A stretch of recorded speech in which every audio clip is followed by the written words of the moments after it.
Buyurun, buyurun.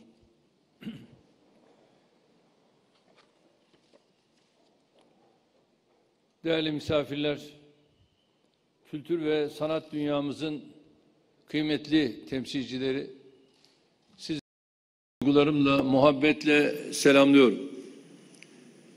Tarih boyunca mekanla insanın buluştuğu yerlerde öncelikle şehirler kurulmuş, ardından medeniyetler inşa edilmiştir.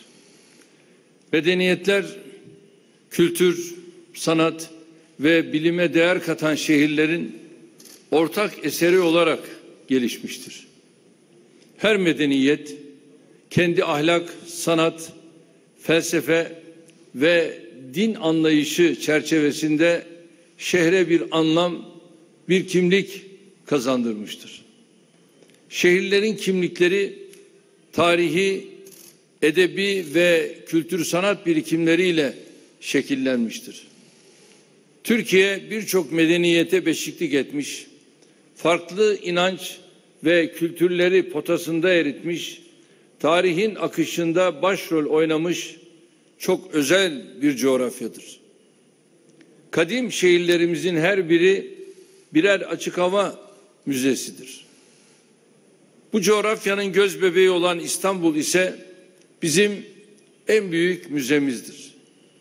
Bütün klasik müzeler sadece İstanbul, mazi ile bugünün iç içe geçtiği, bir arada hayat sürdüğü bir müze hüviyetindedir. İstanbul'un en taze incisi Büyük Çamlıca Camii'ni de bünyesindeki sanat galerisi, kütüphanesi, konferans salonu, atölyeleri ve müzesiyle coğrafyamızın zenginliğinin nişanesi olarak asırlar boyunca hizmet verecek bir eser olarak medeniyet mirasımıza Allah'a hamdolsun kazandırdık. Bu vesileyle geçtiğimiz yıl kaybettiğimiz camimizin ve müzemizin inşasında büyük katkıları olan Gürsoy ailesinden Abdurrahman kardeşimizi rahmetle yad ediyorum. Gerçekten de yaklaşık 3 yıl önce ibadete açtığımız camimiz ve külliyemiz İstanbul'un silüetine değer katan bir eser oldu. Bugün açılışını yapacağımız İslam Medeniyetleri Müzesi de külliyemizin en önemli bölümlerinden biridir. Müzemizde sergilenecek eserler bu topraklara yepyeni bir çehre kazandıran İslam medeniyetinin 1000 yıllık birikimini temsil ediyor. Milli Saraylar İdaremiz tarafından hazırlanan bu müzenin tematik bölümlerinde İstanbul'daki seçkin müzelerden getirilen 650 eser sergileniyor. Bunlar arasında Peygamber Efendimizin aleyhissalatu vesselam eşyalarından Kur'an-ı Kerim'in ilk nüshalarına, Türk dokuma sanatının örneklerinden mimari ve dekoratif eşyalara, hüsnühat sanatından Çini örneklerine kadar her biri diğerinden kıymetli eserlerde bulunuyor. İslam Medeniyetleri Müzemizin şehrimize, ülkemize ve kültür sanat dünyamıza hayırlı olmasını diliyorum. Muhteşem tarihimizin, kadim medeniyetimizin en kıymetli izlerini gelecek nesillere taşıyacak olan bu müzenin şehrimize ve ülkemize kazandırılmasında emeği geçenleri özellikle tebrik ediyorum. İstanbul'un tarihi, coğrafi ve kültürel yapısını yansıtan, şehrimize çok yakışan bu müzenin ziyaretçileri, medeniyetleri inşa eden asli gücün ilim ve hikmet olduğunu fark edeceklerdir. Diğer bütün kültür sanat eserleri işte bu ilim ve hikmet çatısının altında kendini üretmekte, inşa etmekte, yükseltmekte, geliştirmektedir. Asırlar boyunca tıptan edebiyata, mimariden giyime, astronomiden şehirciliğe her alanda dünyanın öncülüğünü yapan bir medeniyetin mensupları olarak önce kendimizi tanımaya ihtiyacımız var. İslam medeniyetini yok sayarak dünya tarihi yazmanın ve bilimde bugünkü seviyeye nasıl gelindiğini kavramanın imkansızlığı müzemizde sergilenen eserler sayesinde bir kez daha anlaşılacaktır.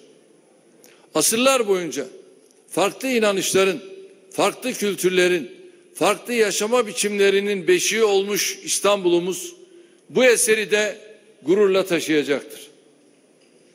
Değerli misafirler, tarih bizlere sadece geçmişle ilgili değil, geleceğe dair de çok aydınlatıcı imkanlar sunuyor. Bugünü anlamak ancak dünü iyi bilmekle, geçmiş zamanda neler yaşandığını doğru kavramakla mümkündür. Nasıl büyük bir insanlık birikiminin varisi, dünya barışı için ne kadar anlamlı bir kültürel mirasa sahip olduğumuzu ancak bu şekilde anlayabiliriz. Yakın geçmişte bu konuda pek de iyi duygularla hatırlamadığımız tecrübelerimiz oldu. Ülkemiz bir dönem maalesef tarihiyle, medeniyetiyle, kültürüyle bağını koparmak için özel gayret sarf eden bir zihniyetin tasallutu altında kaldı. Ecdadın binbir emekle kurduğu şehirlerimiz, binlerce yıllık medeniyet değerlerimiz bilinçli şekilde tahrip edildi. Yakın tarihimiz bu acı hakikatin hatıralarıyla doludur. Şimdi sizlerle bunlardan birini paylaşmak istiyorum. Hamdullah Subhi Tanrıöver, tek parti hükümetinin marif vekilliğini yaptığı yıllarda Yugoslavya'nın büyük şairlerinden birini İstanbul'a davet eder. Gayesi şairin İstanbul'un güzelliklerinden ilham alarak yeni şiirler yazmasını sağlamaktır. Aynı zamanda ülkesinin elçisi de olan şair davete icabet eder. Beraber İstanbul'u gezerken Süleymaniye Camii'ne de uğrarlar. Camiden çıktıktan sonra şair bu muhteşem eserin banisi olan Kanuni Sultan Süleyman'ın kabrini ziyaret etmek ister. Bu istek karşısında Hamdullah Subhi'nin rengi değişir. Ne cevap vereceğini bilemez ve misafirini talebinden vazgeçirmeye çalışır. Bu durumda bir gariplik sezen şair ev sahibini açık sözlü olmaya davet edince Hamdullah Subhi çaresiz bir şekilde türbelerin kapalı olduğunu söyler. Sebebini de bir müddet mazi ile alakamızı kesmek istedik. Onun için türbelerin kapısına kilit vurduk diye açıklar. Misafirin tepkisi ibretliktir. Tarihi olmayan milletler esatir ve efsane uydurarak kendilerini tatmin ediyor. Siz muhteşem bir tarihe sahipken bütün dünyanın saygı duyduğu sultanlarınızın kabirlerini nasıl kapatabiliyorsunuz? Evet, bu yasakçı, yok sayıcı zihniyet kökleri kurutulmuş, geçmişle bağları koparılmış bir millet meydana getirmeye çalışıyorlardı. Merhum Akif ise bu utanılası gayretlerin ne kadar beyhude olduğunu şöyle haykırıyordu. 2-3 balta ayırmaz bizi mazimizden. Ağacın kökü madem ki derindir cidden. Dalı kopmuş ne olur? Gövdesi gitmiş ne zarar? O bakarsın yine üstündeki edvarı yarar. Yükselir, fışkırıp afakı perişanımıza. Yine bir vaha sürer kavrulan imanımıza. Evet, Türkiye'nin üstüne bir kara bulut gibi çöken bu dönemi yırtıp atan milletimiz tarihiyle, kültürüyle, medeniyetiyle buluştukça yeniden güçlenmiştir. Biz milletimizin işte bu özlemlerini hayata geçirmenin gayreti içindeyiz. Bir yandan yaptığımız yatırımlar ve hayata geçirdiğimiz projelerle ülkemizi kalkındırırken diğer yandan da medeniyetimize sahip çıkıyoruz. Geçmişin eksiklerini telafi etmenin ötesinde maziden atiye kurduğumuz köprüyle milletimize yepyeni bir gelecek inşa etmek için gece gündüz çalışıyoruz. Edebiyatından mimarisine, insani, dini ve fikri değerlerinden coğrafi varlıklarına kadar bütün unsurlarıyla bizim olan muhteşem bir medeniyeti yeniden ayağa kaldırıyoruz. İçinde bulunduğumuz Büyük Çamlıca Camii'ni de açılışını yaptığımız İslam Medeniyetleri Müzesi'ni de bu inkişafın sembolleri olarak görüyoruz.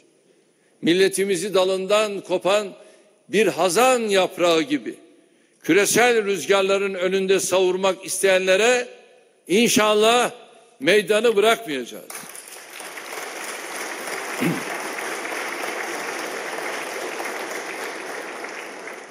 Medeniyetimizin izlerini silinmez kılmak gayesiyle ülkemizin dört bir yanında yeni eserler inşa etmeyi sürdüreceğiz. Ülkemize kazandırdığımız eserleri ve hizmetleri eleştirenleri Mimar Sinan'ın yaptığı minareyi eğri bulan çocukların durumuna benzetiyorum. Halbuki Mimar Sinan'ın eserleri üzerine söz söylemeye cüret edenin önce kendinin bir Sinan seviyesine gelmesi gerekir. Karşı çıkamadıkları eser ve hizmetlerin bile üzerine ama diye başlayan cümlelerle gölge düşürmeyi adet haline getirenleri kendi müktesebatlarını ortaya koymaya davet ediyorum. İşte o zaman herkesin kalibresi ortaya çıkacaktır. Bu düşüncelerle açılışını yaptığımız İslam Medeniyetleri Müzesi'nin bir kez daha hayırlı olmasını diliyor. Müzemizin hizmete açılmasında emeği geçenleri başta vakıf başkanımız ve yönetim heyeti olmak üzere tekrar tebrik ediyorum. Sizleri sevgiyle, saygıyla selamlıyorum. Tüm hayır sahiplerine şahsım, milletim adına tekrar çok teşekkür ediyorum. Kalın sağlıcakla.